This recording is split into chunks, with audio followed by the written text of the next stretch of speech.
The summer season is here for us in southern Nevada. That means hot weather and the possibility of storms once the monsoon kicks off. And for all the insights you need to know as we roll through June, July, and August, the Channel 13 weather team is bringing you a new locals guide to summer. I'm Guy Tannenbaum. I'm Geneva Zoltek. I'm Justin Bruce. And I'm Lynn Trung. We've already seen strong storms and extreme heat, so what does that mean for the rest of the season? Could it be hotter than it was in 2024? Here's the thing, if you look at the trends, it's possible. For the longest time, 117 was like, it seemed like the ceiling. And then last year, we just kind of punched right through it. It certainly can get warmer.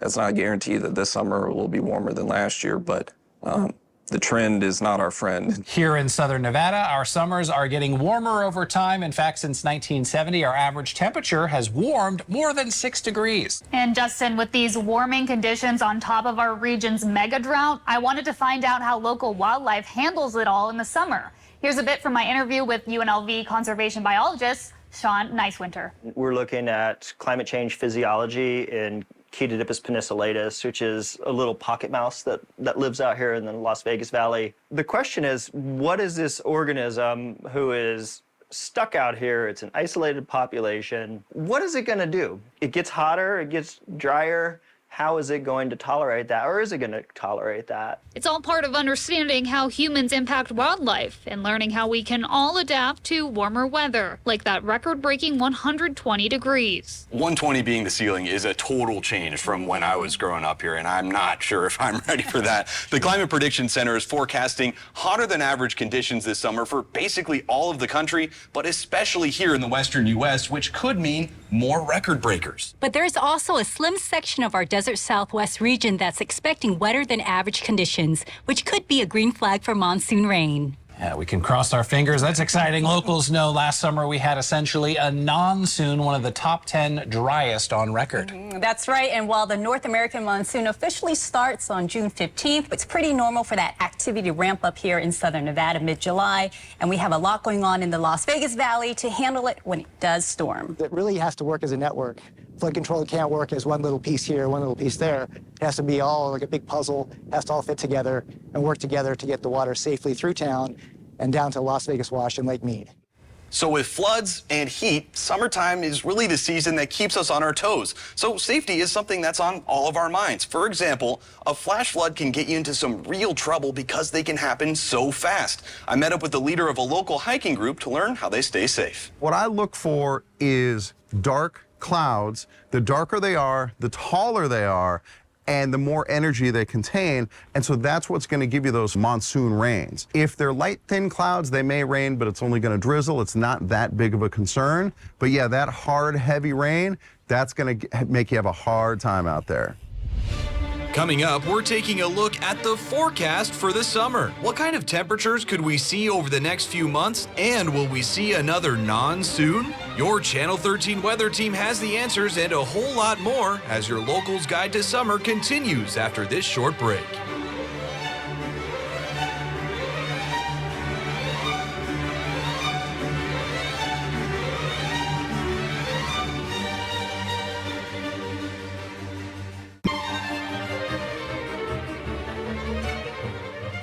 Welcome back to your Locals Guide to Summer, from extreme heat to monsoon rain.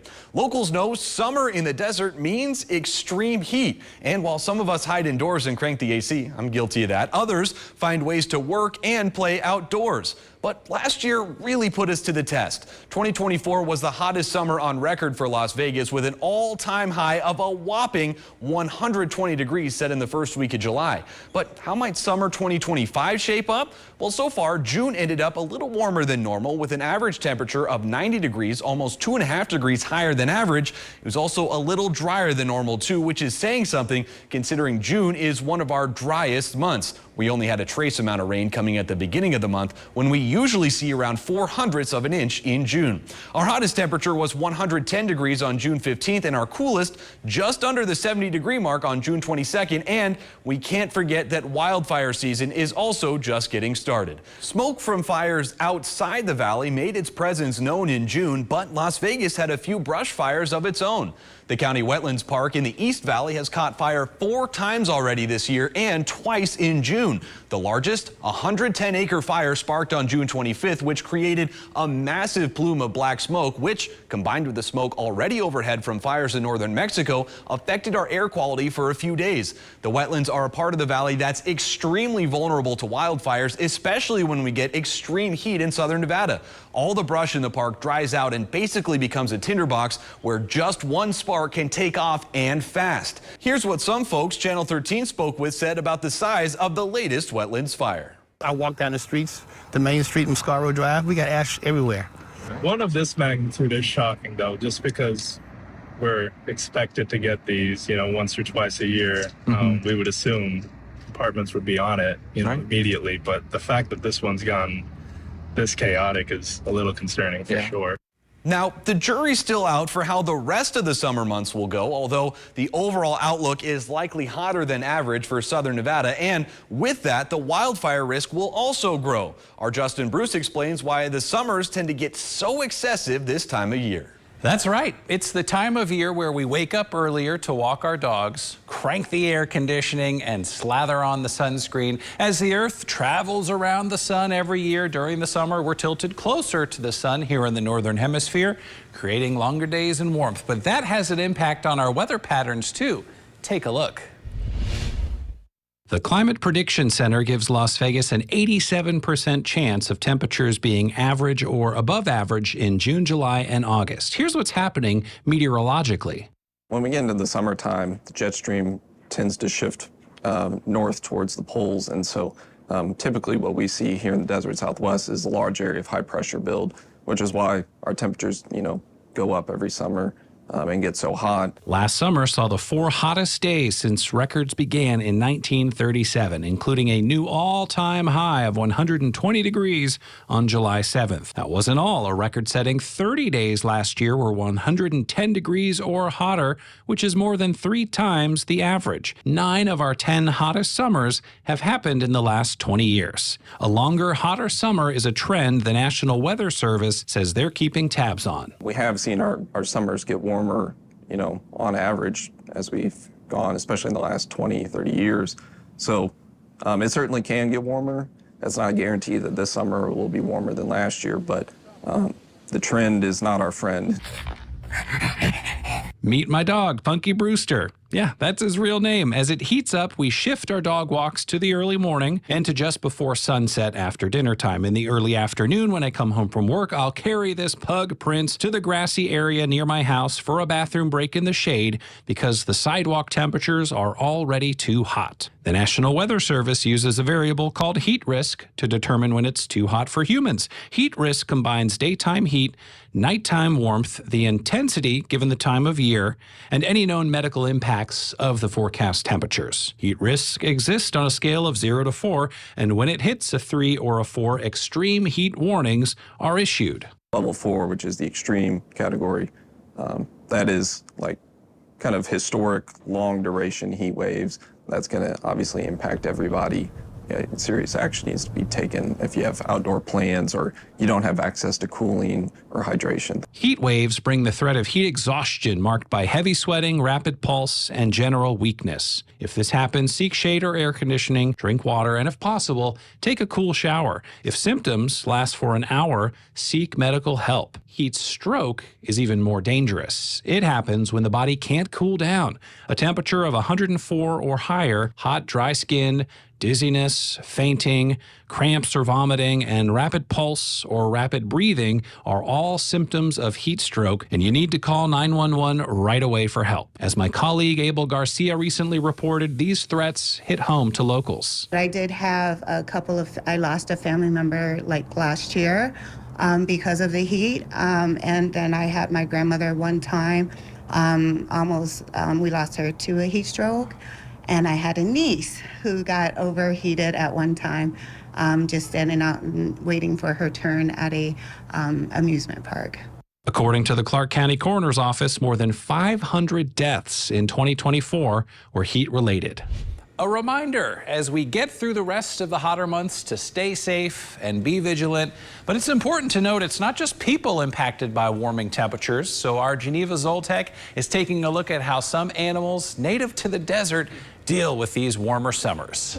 Summertime in the desert Southwest is getting warmer. In fact, the average temperature in Las Vegas has warmed over 6 degrees since 1970, and that impacts all of us living here in the Mojave Desert, including wildlife. Unlike humans, wild animals can't go inside to escape the heat, drink tap water to avoid dehydration, or go to the store to find nourishment. We live out here in the desert, sure, but we don't really live in the desert, right? Yeah, we're definitely interested in all of the seasons. As it pertains to climate change, the one that is likely going to be the roughest is summer. Sean Newswinter is a conservation biologist at UNLV. He studies mammals and what can be done to prevent extinctions. We're looking at climate change physiology in KTNV penicillatus, which is a little pocket mouse that lives out here in the Las Vegas Valley. This little creature is one of the smaller inhabitants of the Mojave Desert. The question is, what is this organism who is stuck out here? It's an isolated population. What is it going to do, right? It gets hotter, it gets drier. How is it going to tolerate that, or is it going to tolerate that? So this is a respirometer. Newswinter's lab is examining how climate change causes added stress to the species. Hyperthermia, dehydration, but then it has indirect impacts. That includes changes in food sources due to drought. It doesn't drink water, so it gets all of its water from dried seeds that it eats. But it's not just this small pocket mouse seeing ecosystem change. Our region's mega drought has even affected our state animal, the iconic desert bighorn sheep. To help the animal, the state has transported thousands of gallons of water into sheep habitats to fill these gaps. In 2022, the state released its most recent wildlife action plan. Detailed climate change considerations were noted throughout the document, explaining that warming annual temps and unpredictable precipitation patterns are, quote, likely to have widespread and serious implications for Nevada's wildlife and the habitats upon which they depend, unquote. It's complex, but I think that shouldn't take away from the overwhelming point that we know the world is warming, and we know that the bulk of that warming is due to human activity. According to Baker Perry, the Nevada state climatologist, it's not just the heat. Our water cycles are shifting too. There's greater evaporation occurring because of higher temperatures, and in some cases, greater wind speeds, more sunshine. And so we're seeing more rapid development of drought and what are called flash droughts that can develop very, very quickly. While changes to our temperatures and water cycle are having a clear impact to our human habitat, it's out in the desert ecosystem where wildlife have to deal with those very same impacts, if not more challenging ones. In fact, the state of Nevada has not just transported water to help the desert bighorn. They've actually transported the sheep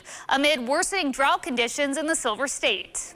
To help a herd that's based here in southern Nevada, the Department of Wildlife relocated 150 desert bighorns earlier this summer. The sheep were removed from Valley of Fire State Park and Lake Mead National Recreation Area to 3 different release sites in northern Nevada and Utah. The capture, a net gun via helicopter. The sheep were then airlifted to a base camp where vitals were taken before being loaded up into livestock trailers. The reason for the relocation is a lack of available food and water for the herd, with drought being the common denominator. We have to manage in the presence of drought. Like, what is a reasonable number that we think this herd could be at with the current conditions? Because it's not sustainable to continue to haul water. If it's 400 or 500 is the new norm, that's still a very large sheep population. That's still a great success story. Wildlife specialist Joe Bennett telling me the majority of the herd will remain in place. Coming up, we've got even more for what to expect this summer. How much precipitation could we see in the coming months? And how does our community stay safe during the seasonal storms? Your Channel 13 weather team has the answers after the break with your locals guide to summer, from extreme heat to monsoon rain.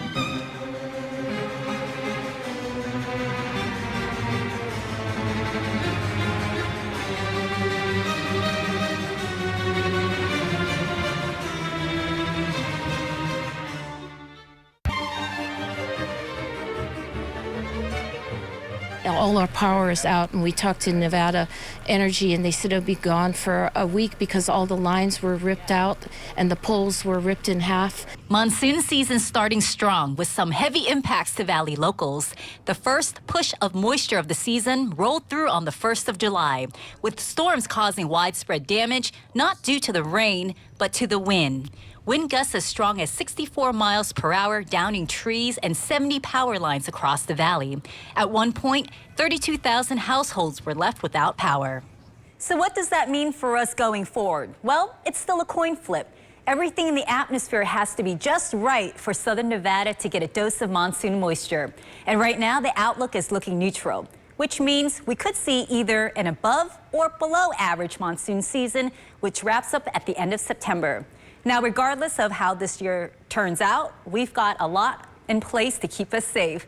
I spoke to the Regional Flood Control District to learn how it works. But first, what is a monsoon? It starts mid-June and lasts until September. And as the land warms up, the winds shift and start bringing moisture from the ocean. That moisture is the fuel for the thunderstorms. It's the North American monsoon season arriving to the desert Southwest. And the high pressure gets kind of centered over the four corners.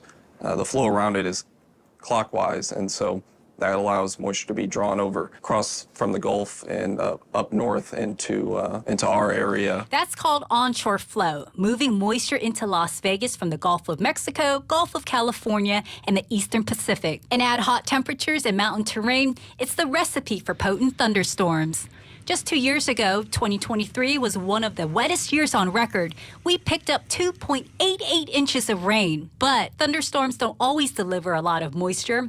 Locals may remember the monsoon we had last year when we only saw 0.08 inches of rain. What can change from year to year is the location of high pressure and how monsoonal moisture moves around it. If it's more overhead, that's usually an indicator that it's going to be hot.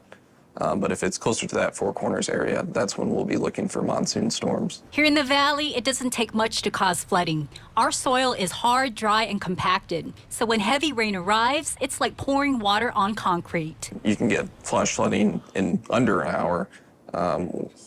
There's been events that we've had in Las Vegas Valley where we've gotten an inch of rain in like almost 15 minutes. So are we prepared for all that water? I met up with Regional Flood Control District's Chief Engineer, Andrew Trelease. He took me to a massive holding pond in the Southwest Valley, dubbed the Silverado Ranch Detention Basin. The $23 million project was completed in 2023. And this detention basin fills up with water like a bathtub and then drains it very slowly downstream. So all the raging, violent water from upstream in those concrete channels comes in here. This basin can hold 294 acre-feet of water. That's about 300 football fields, 30 stories high. The size is truly impressive, and they don't need pumps or people to manage it. It's all powered by gravity. So we've completed 713 miles of channels and storm drains in Clark County and 111 detention basins, just like this one.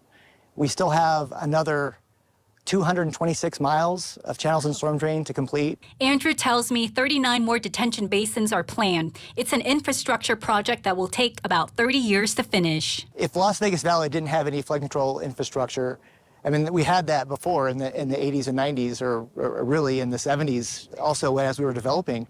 And the washes would just fill up with water, rage downstream, cars got swept off the road, buildings could fall into the wash, people were killed. But we've come a long way when it comes to flood control safety and water conservation. It's the water that we use outdoors that we only get to use one time. In a place like Las Vegas, every drop counts, and the Southern Nevada Water Authority is counting. Our indoor water use is a perpetual loop. This is why it is so important that when it rains, turning off that irrigation system and getting some real water savings, not just for your water bill, but also for the community as a whole. When those big storms roll through, the Water Authority will be reminding you to turn off your sprinklers and conserve.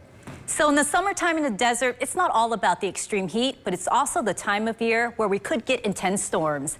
Guy Tannenbaum tells us more about how fast a flash flood could happen and what you can do to stay safe during the season. Extreme heat rightfully gets a lot of our attention when it comes to Mojave Desert summers. It's burning right now, if I had actually describe it. But the start of summertime coincides with the start of monsoon season. Monsoon storms are about as unpredictable as monsoon season itself. When conditions are right, strong, fast-moving thunderstorms can pop up within minutes, dumping a lot of rain in one concentrated area in a short amount of time.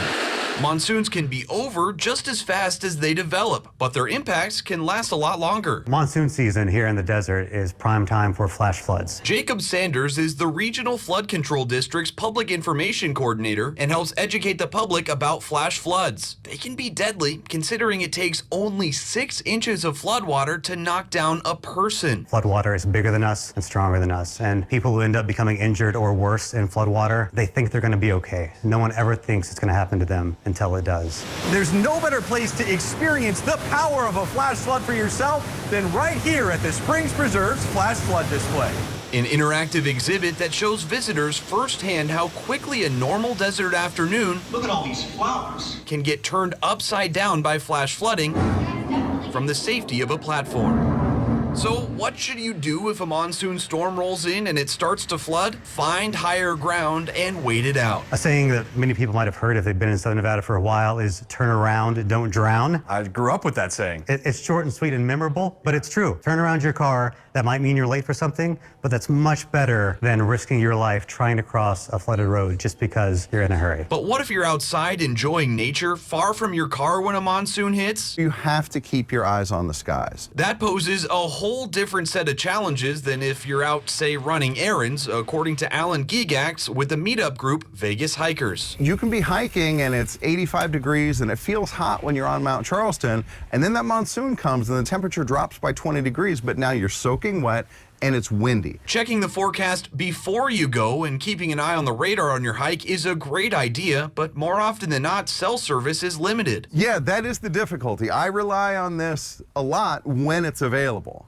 But if it's not, you have to use that old-fashioned farmer know-how. You find something stationary, you look at the edge of the cloud, and that'll let you know what direction that storm's moving. And if it's headed your way, better start getting ready, start getting your gear out. Gear like a good rain jacket, gloves, and a hat that can easily fit in your pack. Then you have to decide whether it's time to head back to your car or time to try to find shelter. You're going to be looking for higher ground so that if, heaven forbid, that huge downpour comes, you know where you're going to be able to go to A, get out of the rain, and B, get out of the potential flood. And generally, you just want to go up. No matter where you are in the valley, always stay out of flood channels and washes, natural or man-made. It's a simple decision, but it can be a life-saving decision. And remember, the dangers of flash floods don't go away when monsoon season ends. We can get flash flooding any day of the year. It's important for Southern Nevadans to understand the importance of always being prepared to stay safe if they encounter floodwater.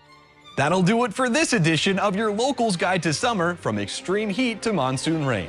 If you want more, head to our website to check out all these different stories. It's ktnv.com/summer2025. We're all in this together as we march through the hotter months of the year, but some good news, our next Locals Guide to Autumn will be here before you know it. Thanks for watching.